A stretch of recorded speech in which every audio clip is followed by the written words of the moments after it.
Good morning, you beautiful people. I hope you guys are having a wonderful day today. Welcome back to another episode of my Call of Duty Tactics video series, a series in which we go back to the basics of Call of Duty in efforts to try to become better, more competent, and more successful Call of Duty players. If you are new to the series, welcome. There is a playlist in the description to all of the videos we have done in this series. We've done stuff like using the power of the silencer to advantage. We've used not sprinting into gunfights, but rather sprinting to gunfights, using your minimap effectively, and the power of positioning and awareness has in Call of Duty. Today we are going to be tackling something a little bit different though. This is not going to be a tip like those other tips. It's not going to be something really specific like we have mentioned in the past. More so, this is a practice, this is a technique that you can use throughout your gaming sessions here in Call of Duty.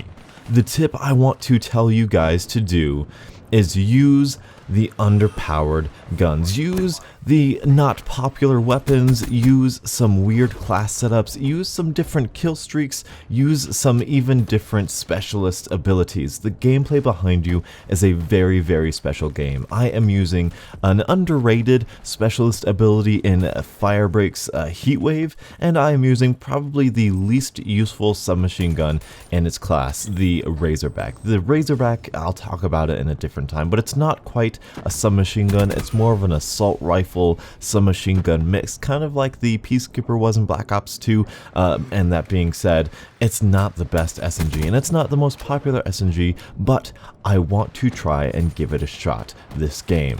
If I do not rant long enough, the video will proceed to play in the background, so don't get scared if this is like a 15-minute video. I might not be talking your ears off for that long, but this is a good game and I wanted to showcase it to you guys. Getting down to business, donuts, why is this tip so important? This might be one of the most important tips that I could give you with my Call of Duty history, because using the unpopular weapons, using the different weapons, using the bad weapons even, really gives you a feel for what the Call of Duty player is really capable of, what you are capable of if you try hard enough, because you do not need the most overpowered stuff. You don't need the best perks. I see all the time, especially when Call of Duty first releases, first launches, you see a whole bunch of videos on the best weapons, the best kill streaks, the best perks, the best setups, the best everything about the newest Call of Duty.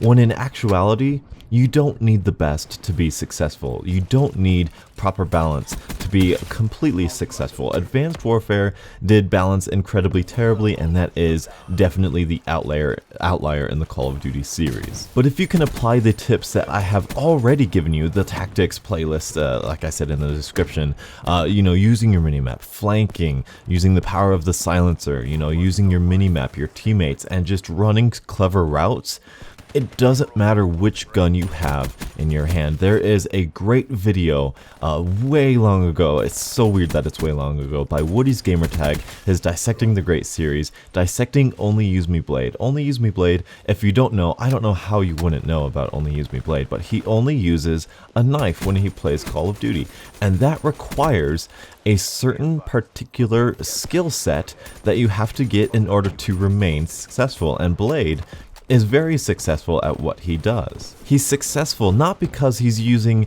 an incredibly overpowered weapon, he's only using a knife. The reason he's successful relies on his own brain and his own mentality while playing the game. This is not a game completely about reaction time, and Only Use Me Blade is a huge example of that. This is a tactics game. This is an outsmarting your opponent's game. This is not just a Twitch shooter. And the Call of Duty series has done a fantastic job with perpetuating this sort of mentality. Though you may not believe it, the challenge system itself gives you certain challenges. For example, when you're going for gold guns, they want you to feel what this gun is actually like. They want you to get to know the weapons, use it, and know their strengths and know their weaknesses. With the shotguns, you have to get revenge kills, which means you have to run clever routes. In Call of Duty Ghosts, as much as I completely despised all of them, you had to get close range shots with light machine guns. They were awful. That's not how the weapon was meant to be used. However, it forced you to play in such a way that made it use your brain rather than the weapon in your hand. These things encourage winning gunfights before they even occur. And that is the true essence of Call of Duty. That is where the skill gap is most huge. You can have the best reaction time, you can have the fastest reaction time, but if I am winning the gunfight before it even happens, it doesn't matter how fast your reaction time is because I've already won. Another fantastic example of this is in Call of Duty Ghost. There was a certain challenge where you had to get 200 kills with akimbo 44 magnums with an ACOG sight. Now what this does was, the way the perk system worked in Call of Duty Ghost was that with this challenge, with those specific setups, you had to use certain perks that would really dramatically limit your sort of customization of your own class. You were using the 44 Magnums akimbo, which is bad weapons because they're slow rate of fire, and you can't aim down sights. They're supposed to be precision weapons, but you have to kind of spam them like they're not. So you're using bad weapons, you're using ACOG sight, you can't aim down sight, so you're wasting attachments, you're wasting perks, you are gimping yourself. But what those challenges really wanted you to do, they didn't really want to frustrate you, they wanted to teach you something. They wanted to teach you how to get close, they wanted to teach you how to run clever routes, and Drifter did an amazing video explaining why this challenge was so brilliant. It taught you how to play Call of Duty Ghost. It taught you how to rush in Call of Duty Ghost, something that a lot of you guys may have figured out because you watch my channel, but a lot of the community didn't figure out. But I'm not here to talk about or praise Call of Duty Ghost. We all know what that game did right and what that game did wrong. Well, I know what that game did right, and everybody else knows what that game did wrong. However, what can we do in Black Ops 3 in order to get this similar effect? Something I have done for every single Call of Duty since Modern Warfare 3, and something that you beautiful people can do in order to get this effect of gimping yourself and doing good with an underrated class, is simply going for dark matter camo. Now, I know I said it like it's simple, but when you think of what getting dark matter camo entails, it's a lot of the similar things that I've talked about this video. It's using bad weapons, you know, like snipers and shotguns, and the Razerback and the HVK, or, you know, whatever gun you think is bad, perhaps some Gorgon or LMGs or something. Using those underrated weapons and trying to do well with them. You know, in order to get a camo in Modern Warfare 3, you just kind of had to get a lot of kills with it, you know. Yes, you can get challenges with attachments, but with Black Ops, ever since Black Ops 2, and here with Black Ops 3 and Call of Duty Ghosts, they made you do specific challenges for these weapons, which gives you a feel of what this weapon's strengths and weaknesses are, which, like I said earlier in this video. Now, what this does is that it gives you that history with the weapon. It gives you almost a certain opportunity to try and be successful with these weapons. How many of you beautiful people have trouble with bloodthirsties, with particular weapons? Not just in general, but you have trouble with sniper bloodthirsties. Well, in order for you to get 5 of them, you're gonna have to be somewhat consistent and successful with sniping. The game is forcing you to be successful at sniping if you want to have this really cool camo. And the cool thing is, in Black Ops 3, it's not just the weapons, it's the specialist abilities and the characters. The specialist abilities and weapons have a challenge system all of their own. Getting 6 kills in one game with a certain specialist is so challenging that once you do it, and if you can consistently do it, you're doing it because you are a better player, not because the thing you're using is what makes you successful. If you complete these challenges, which many people have done, it is not because that they are using this incredibly overpowered or they got lucky thing. They did it, they completed these challenges because they learned how to use whatever they were using successfully. They learned how to use their brain and win gunfights and complete challenges before the challenges or the gunfight even began. I guess that didn't really make a whole lot of sense, but they were able to use their mind and outthink their opponent rather than just outshoot their opponent. Honestly, I do not believe there is an overpowered weapon in Black Ops 3. I've got the M8 gold as of now. I've gotten the the AK-47 gold, the KN-44 gold. I've got the handful of other weapons gold. I've used a lot of variety of weapons in this game, and there's really not an overpowered weapon, and that's really cool. But when I see somebody say the VMP or the Vesper is overpowered, I just have to laugh, because I know the strengths and I know the weaknesses of those weapons very, very well, and they are very well balanced.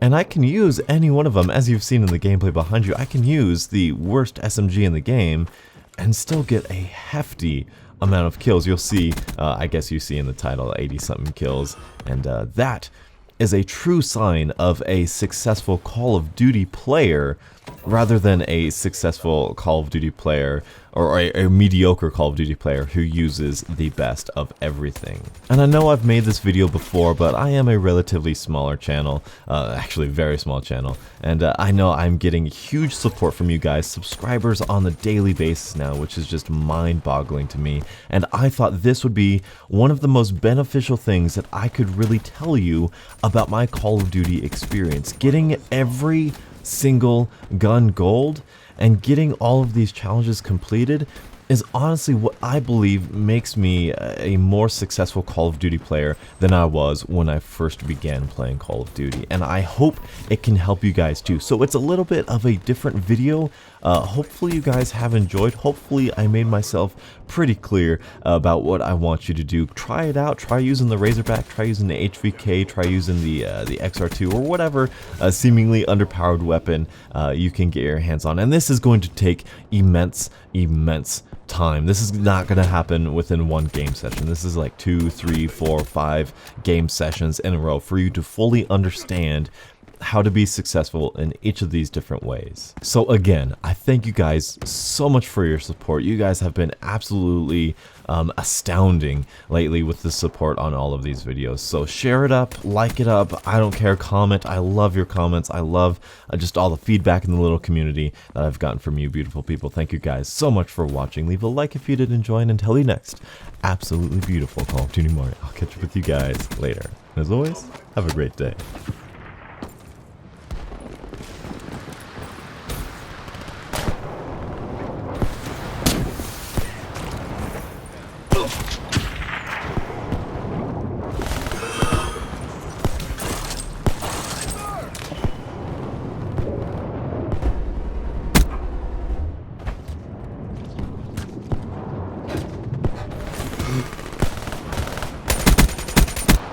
Battery is ashes.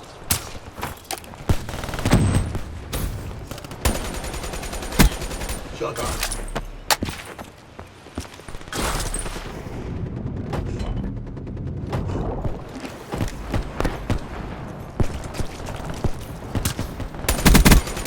Overwatch down.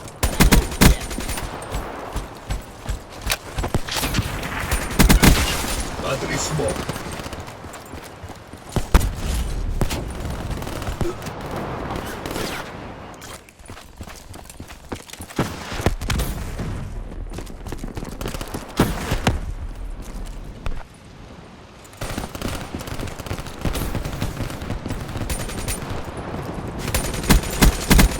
Red move. Our robot has been disabled.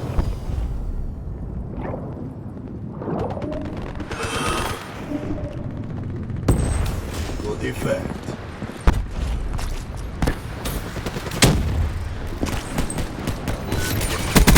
Robot systems are online. KIA.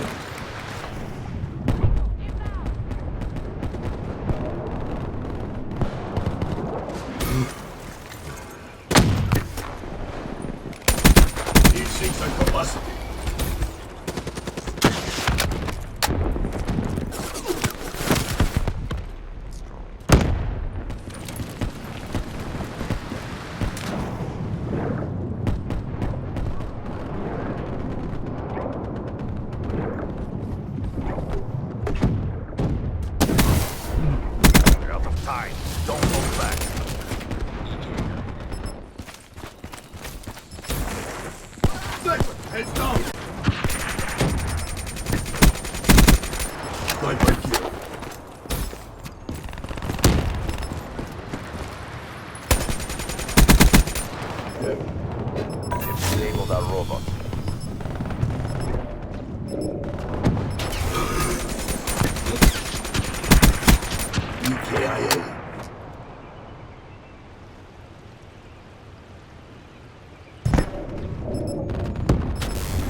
KIA.